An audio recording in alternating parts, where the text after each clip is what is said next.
welcome to Babble with Vampa, the show where I, Vampa Delombra, and my co-host Dad McMahon Hey! interview all sorts of entertaining, interesting, unique, and creative individuals from the Detroit area. So if you or someone you know want to be a guest on the show, leave me a comment here or on any of my social media accounts, or give me a message and we will set something up. And don't forget to like, subscribe, follow, all the things on all the social medias that make the algorithm happy. So, Dad, how was your weekend? Well, I went to a barbecue. I was enjoying some ribs. Everything was going great. And then I found out I was eating my brother, Terry. Ooh, that's grim. Well, life can be like that sometimes. I guess. Was Terry at least delicious? He was finger-licking good. Dad, you don't even have fingers. I know. That's how tasty he was. Oh, Dad. And now I'd like to welcome my next guest to the show, Max Grean of Christweasel. Hi. Greetings, Max. How you doing? I am just ghoulish, as always. Ghoulish, yeah. I like ghoulish things. Yes, of course. It's a little. This time of year is a little humid at this level of hell, but you know, at this point I'm used to it. I enjoy the heat myself. I do too. I prefer to be sweating than freezing. I am the same way, which is why I think hell is the perfect place for me. It is too. All the fun people are here. That's true. That's true. I've been to the other side, and it was really boring, and I had to just get out quick. So thank you for joining me. It's a pleasure to have you here. Absolutely. Talk about your experimental musical project. I do quite a few things around town, and right now I'm focusing on a show coming up where I occasionally do a live performance of something that I've done since forever by myself in my room. And a few years ago, people encouraged me to take it out on the show, and once or a couple times a year I do it. Cool, very cool. So tell me when and how you got started doing Christweasel.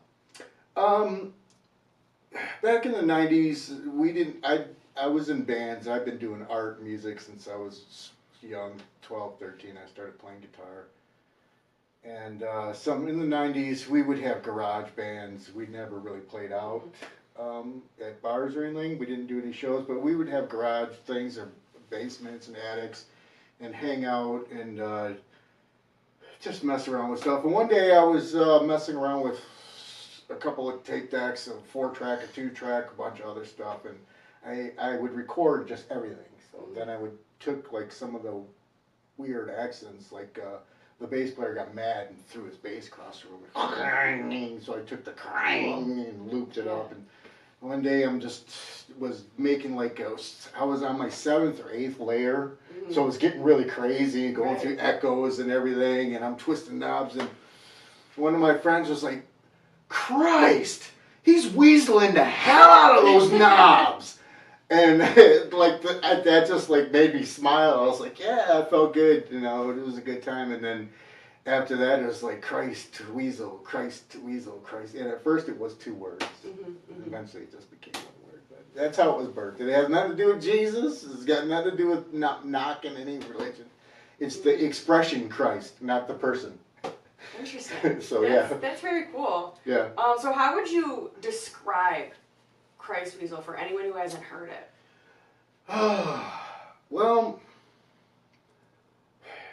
it's an electronic layered cake, mostly, but it evolved. It evolved with the instruments. It's always been about the gear.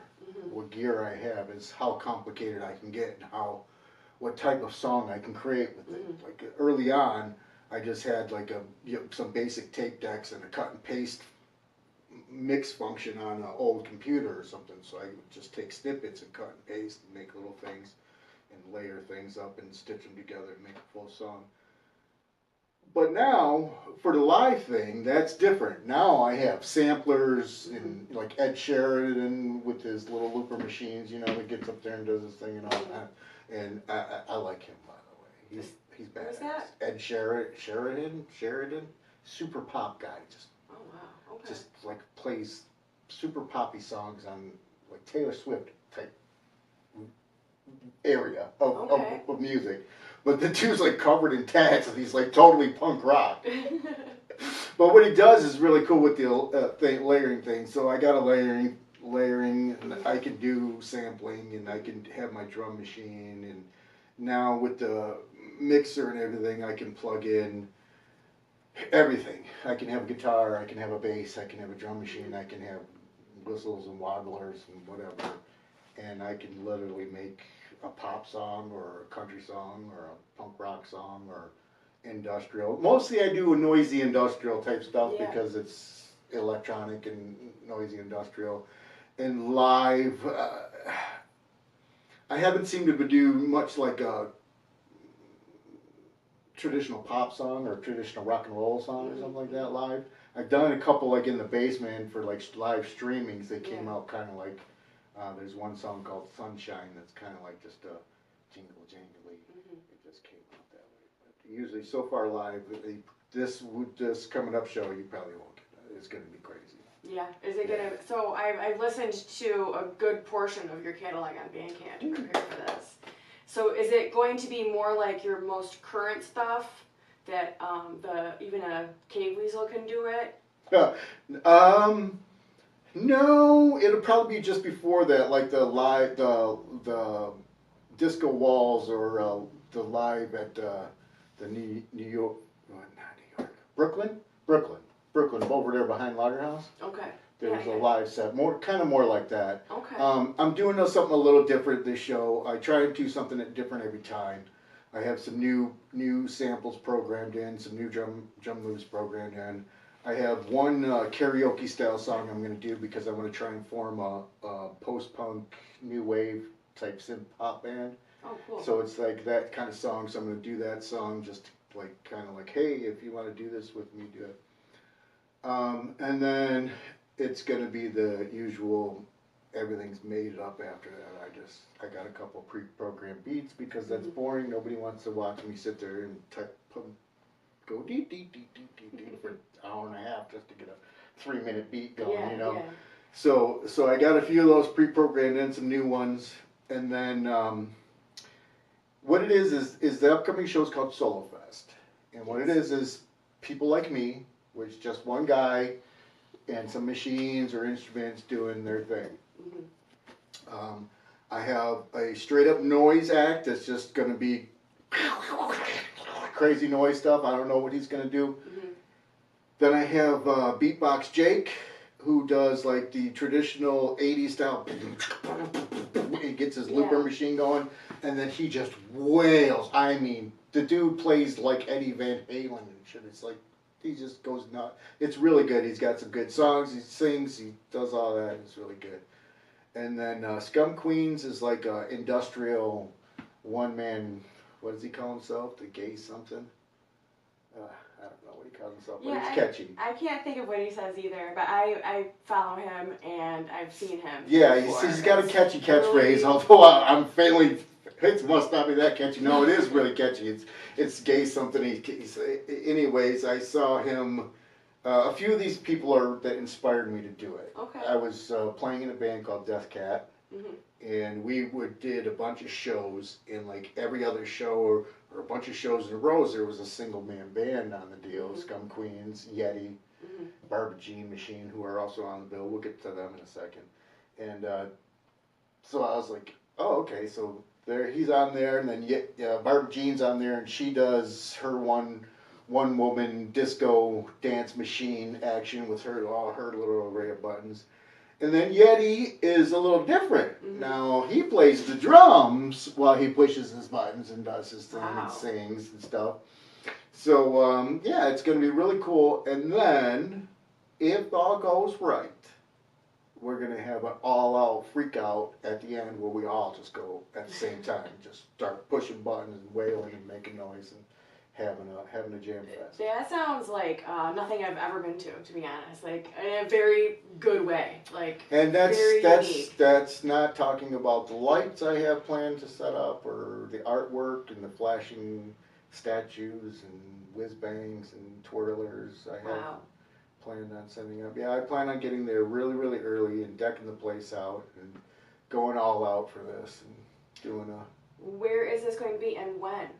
Corktown Tavern, July 13th, I think. Yes. It's my show. You I should know this. I do a lot of stuff. It's on my board for a reason. Yeah. In big bold, in my color letters too. I have a color coded board because I do my own thing. I do Uncle Ghoulie TV, which is filming bands around town, and I post them up on my YouTube channel, Uncle Ghoulie TV on YouTube. Subscribe. And then I do the Salem Rex, which is like outlaw country-ish garage rock, 90s garage rock type of band. Okay. And then I'm in Moaning Dwarf, which is a noisy punk rock band, sort of, sometimes bluesy, jammy. And then I also do promoting shows, and sometimes if friends come from out of town, I'll book a show for them or whatever. You know. So you got a full plate. Yeah. It is July 13th, though. I looked that up before our interview. So July 13th at Corktown Tavern in Corktown, obviously. Yeah. So back to Christweasel, what inspires you for specific tracks? I mean, you said in general you were inspired by some of the other one-person acts that are to put this together. Yeah, I was inspired because we were watching one of the other bands play before we went on, and I'm just sitting there going, wow, there's just so many single bands. There's a duo fest. I'm talking to myself in my head. I'm like, there's a duo fest in Ferndale. They do duo fest. Why isn't there a solo fest? Somebody should do a solo. Hey, I'm that somebody. Yeah. I'm doing solo fest. And about a year later, this is like a year ago that I cooked all this up. Wow. Like I finally had the time and found a place to do it that was within reason for the pocketbook and all that good stuff. So that's very cool. So this is the first solo fest. First solo fest. So anyways, Christweasel is inspired by various different things. That was that. You mentioned that So Easy a Cave Weasel could do it. Okay, a friend of mine, Scott Boatwright, who does 11 Mile Sessions, and he was on FM radio back in the 90s. He was involved in the noise scene, and being with his radio show, he had tons of CDs. Well, he didn't want, he's like, I'm not going to listen to these anymore. Here, he gave me this huge box full of these noise CDs, and I'm going through them, and some of them are just so easy. A cave weasel could do it. Yeah. You know, and sometimes as an artist, when I see somebody else's art, I don't want to feel pretentious or like I'm judging or anything, but some things it's like, oh, well, it's easy. I can do that. Yeah. You know? We all do it, right? I think that's like one of the seeds of inspiration. Right, yeah. So a lot of times the old Geico commercials will pop in my head because I love those. The Caveman TV show was freaking awesome. Hilarious. So that pops in my head when stuff is really super easy. So easy a caveman could do it. Yeah. And I'm making all this Christweasel merchandise for the show. Cool. And it popped in my head. And I'm doing Weasel Apocalypse and Weasel this. This is Weasel Wear. You know, so I'm making all these Weasel stupidity things going on. You know, what the hell. And that popped in my head. So I made, I don't know, 3 records in a couple, like 8 hours or something of those. And then the last one, Jason's 3-Minute Ham Hock, that was inspired by one of those records was cool. And I tried to post it, but YouTube kept copyright blocking me and knocking it down. And I kept going, well, what's copy? So I chopped this out. It's got to be that. I chopped that out. Nope, it's not that. I chopped that out. Nope, it's not. So finally I said, you know what? I'm just going to take this and make my own track and turn it into my own track and call it 3-Minute Weasel. A 3-Minute Ham, I could throw it up there and it worked. So, wow. So inspiration comes from anywhere, everywhere. So one of the samples was copyrighted on that one, right? I don't know. They had used Madonna. It sounded like somebody was running a tape deck or a radio through his machines and warping it all out. Yeah. And you could hear there was a Madonna track came in there for a minute. Okay. And then there was a rap track. I couldn't spot the artist, but I recognize it from way back when it was Right. kind of a popular song. So I thought it was him, and I kept chopping bits and pieces out, and then finally I was like, screw it. And I just took that whole record and sampled bits and pieces and rearranged them and flipped them and screwed with them and turned them into that track. Wow. So besides samples, what other types of ways do you get sounds? I make them. I have keyboards. I have several old school keyboards. Nothing crazy, nothing special. I have a xylophone. I've got all kinds of little knockers and tick-tockers and zip-zappers. And I've got several guitars that I can pick from, a couple acoustics, a couple electrics. I've got a couple different basses that have different tones on them. I have a shit kick drum kit, you know, that I can get stuff on. I did a record with Richard Haynes. Richie Haynes, what did he call that record? I don't know, but it was a buddy of mine. He plays bass, and he had these songs that he's an EKG. He plays punk, real hardcore, like real punk stuff. But he had these hilariously silly little songs, you know, little ditties. And he just plays them on the bass. He wanted to turn them into something, so he asked me if I could help him out and do something with it. And I found that super fun. It was a challenge, and he came over. We recorded all his lines. And then for the next month or so, I just sat with it and with all my little junk, and I played very little guitar on it. There's some acoustic guitar, but I play mostly, I play a tambourine, I play kazoo, I play just the xylophone, I've got some iron skillets in different sizes. They have different tones that I use like a drum kit. Ding, ding, ding, ding, ding, ding, ding. That's pretty cool. Yeah. That's all that's on there. That was super fun. Yeah, I mean, I had to ask just listening to it, because some of the stuff I could tell, like, I'm like, okay, this is guitar. Yeah. This is, like, keyboard sounds, but then other things I was like... Yeah, the live show is. now, I tend to have, like, it ebbs and flows to where it's mostly electronic, and I'm manipulating stuff and doing this and that with the thing. And then sometimes I'll layer up the keyboards, I'll pick up the guitar and layer some of that in there. So when you're live, is it... like, are you doing like an improv type thing, or are you doing like stuff that you've recorded? It's mostly 98% improv. Yeah. Like the drum beats are pre-recorded because, like I said, they're kind of boring to watch when you create live, unless I do something like super simple where it's just like, and that's the entirety of the drum beat for the whole song. Then I might build that live right there. Yeah. Because that's real easy. But the more complicated drum beats, the more longer loops, then those I build at home. I have them pre-put ready to go. Yeah. And I have a couple things canned in case I get stuck. You know what I mean? Right. To where I can just go, send that off and keep everybody entertained while I go, okay, what do I do? Oh, God, what do I do?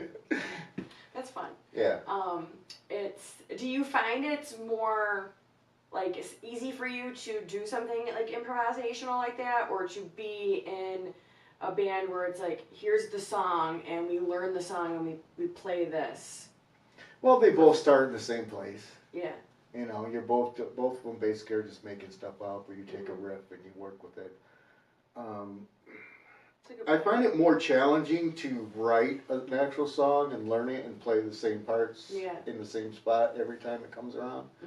It's a bit more challenging than to just make stuff up as you go, especially with the noise stuff, because there's really no wrong notes. You can't play a sour note if it's just chaos, you know. Yeah. Sour notes are sometimes good. Right. But when you're writing a traditional song and you're playing like a regular rock song, then you have to be a little bit more precise, a little bit more, and especially if we want to write something popular, you're like, okay, well, what's going to be catchy? Where should I go from here? You know, you throw out 3 or 4 ideas, and you're like, okay, that's the best one. Let's go with that. Yeah. I would think, too, that the having to memorize some things is the challenging part, too. Yes. I recently just tried to challenge myself with some King Crimson, and I'm used to memorizing like 5 to 8 passages, patterns, you know, maybe 10 patterns. This is like 15, 30, 40 patterns Right, yeah. deep, and it's like, oh my God, how am I going to remember? It's not so much playing it that's the hard part, it's Yeah. just remembering all the sequences and how they go. Yeah. And then it is hard to play because it's relentless. Exactly. So back to talking about Solo Fest. Who's on the lineup besides yourself? Rough Tongue, the noise artist. Mm-hmm. He's kind of new to the music stage, the front of the stage, but he's done the behind the scenes work around town for a while. He's known around town for helping out with videos and stuff behind the scenes. Beatbox Jake is going to bring his thing. Scum Queens is going to do his thing. Barbara Jean Machine is going to do her thing. Yeti's going to do his thing.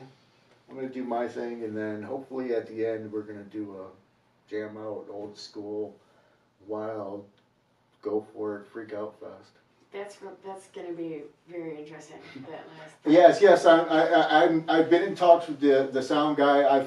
I've requested a specific person that I feel is like up to the task, and hopefully I've got the stage designed so that all of the gear is like always there. Everything's plugged in and on from the beginning of the night. It's just each person will step up and do their thing, leave the stage, the next person will step up to his gear. Meanwhile, maybe, the front guy might slide his to the side or something. Yeah. Because I have it set up like a 1, 2, 2 kind of a pyramid tier kind of deal. And he might just slide his to the side or something. I don't know. It might not be that intrusive. I don't know how much. Well, Yeti's he does kind of cool stuff. I'm allowing the artist to have like a dancer or a crowd worker, but they can't be making no noises. They can't be playing no noises. They can dance. They can hand out flyers. They can tickle the crowd, whatever. Yeah. I know Barbara Jean has Vernice that dances with her all the time. So. And Yeti usually has some creature help him hold the piñatas and stuff like that, dance around with him. So this is going to be fun. I'm excited about this. Do you think this will be an annual thing or just a one-off? I'm hoping so. If it goes off well, you see, when I did this, people were. I know a lot of also singer-songwriter, like with the acoustic and type of deals, and a few of them threw their name in there, and I was like, I want this to be different. I mean, I don't want singer-songwriters. We see that around town, and sometimes we see a show with just them. So I want this to be the weird button pushers. But if it goes well, I'm thinking having inside having a band. I don't know if I'm going to do it at Corktown Tavern every year or wherever it is. Having like one stage inside where it's the electronic freak-out fest with all the lights and everything, and we can get like the techno raving type situation going, and then like outside in the backyard have a bonfire going with like the singer-songwriter people out there with their acoustics doing back and forth. One stage is on, one stage is off, and expanding it a couple hours longer maybe. I don't know. That's like a great yin-yang experience. Yeah. It can be like real super tense. Yeah. With the noise stuff, and then chill out out back acoustic. with the acoustics. Even though honestly, I find a lot of the Christweasel stuff I listened to be like oddly calming. I don't know what that says about me, but some of it's like ambient trance. I call it trance because it's so repetitive, and it's like you get into like this zen like trance. Yeah, totally. I get that. That's how I felt. So where can we listen to Christweasel? YouTube on Uncle Ghoulie TV. Uncle Ghoulie TV has multiple channels on different places like Rumble and I don't know what they're called, Odyssey, a bunch of the other YouTubes. Yeah. The competitors. But mainly on YouTube, that's where everything goes first. Bandcamp is where you're going to get most. If you want to buy physical merchandise, that's where I sell CDs. That's where my record. I also have a record company, a record label. I produce tapes and stuff mainly my own, but I have a small label where I do some live. I produce some of my live stuff on cassette and sell it, and I produce my own stuff. I put out Assembly Plant is another band I do, and I put out a 45 on there. Oops. Yeah, so Bandcamp, you can find Christweasel, Assembly Plant, Grean Records. All that good stuff is over there. I also did, I do some weird stuff sometimes. Like I didn't want to call it Christweasel, it was a specific project. I have some toys that are called Paper Jams. Mm-hmm. And they're like little toy guitars that have like simple functions and simple buttons. Yeah. And then there's like a simple little drum pad thingy, and there's a microphone with little effects and stuff. It's for kids, it's toys. And I'd see them all the time at thrift stores, and I collected them because they were fun. And I have a bunch of them hanging in my wall. And it's like one of those guitars, then a band flyer from one of the shows, and another guitar, and just a bunch of stuff on my wall. And I thought that, but I have some that work, and I did one with a band called Untested. I did a show with Jamie Cherry. We do a thing called Untested, and I played one of them at the show. Doing with all my things. So once I collected the whole band equipment, I thought Paper Jams, Paper Boy, the Paper Boy. So there's a band called the Paper Boy, and everything is created with those toys. Wow. And do you have a Bandcamp of that? Yeah, that's on Bandcamp too. Okay. That's just strictly on Bandcamp. There's no physical. It was just a one-off. Fucking what the hell? And all the songs are like the morning edition, and all the news is fit to print, and it's just silliness. I don't know what came over me to do that, but it was fun. I'll have to check that out. Yeah. So, Solofest, July 13th, Corktown Tavern. Check out Christweasel and Paperboy on Bandcamp and Uncle Ghoulie TV on YouTube and or any other there's a whole bunch of YouTube-y stuff. Just keep following websites. the links. Dig in the rabbit hole. Go down the go down the Uncle Ghoulie rabbit hole. Yeah. So I'd like to thank my guest today again, Max Grean, for coming down to our little cozy level of hell, the Hoarders level. Thanks for having me. Of course. It's a good time. Glad to hear it. Thanks, guys. We'll see you next time.